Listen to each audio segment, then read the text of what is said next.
বললাম তো 3-4 মিনিট অপেক্ষা করো গোবর্ধন বাবু, আমি সবটাই ক্লিয়ার করে দিব। 3 মিনিট যে ছবিগুলো দেখাতে হবে আমার নিজের দেখতে ভালো লাগবে না, কিন্তু এই ছবিগুলো আপনারা প্লিজ দেখুন। ওকে, তাহলে শুরু করা যাক।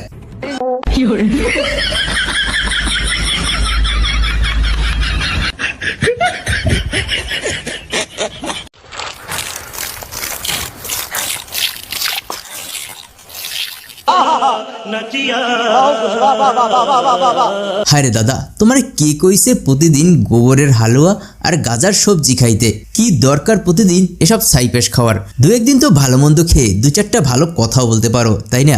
যে জাহাজগুলো এরপর বাংলাদেশে আসবে, পেঁয়াজ নাকি আছে, আলু নাকি আছে, পটল বেগুন এই সমস্ত কিছু আছে, ফ্রাই অ্যাশ নাকি আছে, কিন্তু আসলে সেই পেঁয়াজ যখন খোলা হচ্ছে, পেঁয়াজের খোলস যখন ছাড়ানো হচ্ছে, তখন তার থেকে হয়তো অস্ত্র বেরোবে, হয়তো গ্রেনেড বেরোবে, হয়তো আরডিএক্স বেরোবে।